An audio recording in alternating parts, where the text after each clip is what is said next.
Hello everyone, welcome to LICD lecture 15A.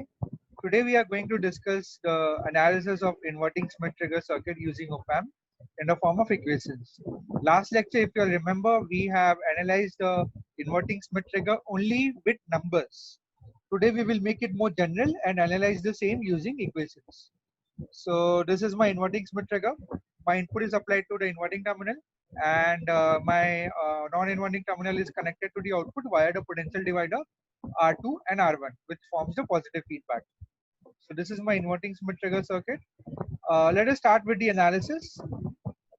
So on the left hand side of your screen is the document which we have described with numbers, which we have studied with numbers, and on the right hand side we have using general equations. So we'll keep both for the reference. Okay. So basically this inverting Schmidt trigger uses positive feedback as already described. So we have this diagram over here. Let me reduce it. Yeah. So as per this diagram, what we can write V plus with terms of V out. So what it is given by V plus is actually equal to R1 upon R1 plus R2 into V out. So that's the value. So that is equation number 1. Now voltage across the resistor R1 is also V plus. So we can see over here, voltage across the resistor R1 is actually V plus only. So and we also know VID of a in a op-amp is given by V plus minus V minus. Here V minus is nothing but your V in, and V plus is nothing but the expression written in terms of V out. So V plus is R1 upon R1 plus R2 into V out. So this is my formula for VID. Now let us assume two things over here. Let us assume that the op-amp, let me reduce this to 30. Let us assume that the op-amp output is in saturation, that is positive saturation, and input V in is increasing from 0 volts. So that's the two assumptions which we will follow. Step number 3 is VID is V plus minus V minus. V plus is nothing but we have derived so just now that it is R1 upon R1 plus R2 into plus V sat minus V in. V minus is actually V in. So this is our equation number 2. Now, as V in increases, but if it is less than V plus, then the output will continue to stay at plus V sat. That's what we have seen over here. That if V in is less than, if V minus, V in is V minus, right? So if V minus is less than V plus, then the output will remain at plus V sat. Since V out is AOL into VID and AOL into V plus minus V minus, so VID is greater than 0. Hence the output remains at plus V sat. Once the input reaches a value slightly more than this number, that is V plus equal to R1 upon R1 plus R2 into V sat. So that scenario is over here. Yeah. So whenever V in is slightly going more than V plus is 7.5, let's say in the numbers form, and V in is 7.6. So output will immediately change the state right now because VID is less than 0. Okay. Basically your V plus is less than V minus, so your VID is negative, and hence the V out will switch over to negative saturation level. So your output will immediately switch from negative saturation to immediately switch to negative saturation from positive saturation. Now, very important concept that when the output V out is at plus V sat, then the voltage across the resistor R1. So where do we have the diagram? Let me consider. So your voltage across the resistor R1 is nothing but V plus only, right? So that's what we are saying over here. That when the output is equal to plus V sat, then the voltage across the resistor, that is your V plus, is called as the upper threshold voltage. This is very important. Similar to saying this, where is my V plus over here? Let me just check it out. Yeah, this is what we are saying. If my output is at plus V sat, my voltage across the resistor R1, or it is called as V plus, is here in numbers it came out to be 7.5, but here we call it as a upper threshold voltage. So this 7.5 and this VUTP is the same thing for this numerical. So it is called as upper threshold voltage or upper threshold point. So VUTP is given by R1 upon R1 plus R2 into plus VSAT. We have already used that before. So as long as V in is less than V UTP, output will stay at plus VSAT. Okay. Now, since our current state of the output is minus VSAT over here, right? So currently the output state is at minus VSAT. The moment output goes to minus VSAT, the V plus changes from 7.5 to minus 7.5. So here it is. The output will continue to be at minus VSAT until the input reaches a value lesser than V plus is equal to R1 upon R1 plus R2 into minus VSAT. Then your V minus will become more than V plus and my VID will be equal to 0 and my V out is equal to AOL into VID. Thus the output switches from immediately from positive saturation level to negative saturation level. Why so? Because right now we have considered that the V in is slightly less than V plus. So your saturation level will change. Now, okay, this was the scenario which we have discussed over here. Let me show you with numbers. Yeah, this was the scenario when V in becomes a little bit less compared to V plus. So what will happen is the output will switch to positive saturation. Here exactly what is happening. From negative saturation, it will go to positive saturation. Again, the V plus will become positive and the process will repeat itself. So again, the V plus will become R1 upon R1 plus R2 into plus VSAT, and the output voltage at minus VSAT. When the output voltage is at minus VSAT, then the voltage across the resistor R1, which is your V low, is called as lower threshold point. So I'll show it to you over here in the example.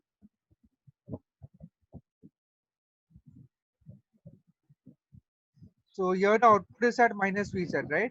So when it is at minus VSAT, the voltage, the VUTP becomes V plus becomes now lower threshold voltage, which is VLTP. So that's what it is given over here. Let me search where was V plus. Yeah, here it is. Here it is. So the moment the output goes to minus VSAT, the V plus will go to minus 7.5 in this case, and this is called as VLTP, which is given by the formula R1 upon R1 plus R2 into minus VSAT. This is also very important concept. So understand the concepts of the lower threshold voltage and the upper threshold voltage. So the upper threshold voltage is the point whenever the output is at plus VSAT, the upper threshold point is given by this formula, and whenever the output is at minus VSAT, the lower threshold potential is given by this formula, equation number 6.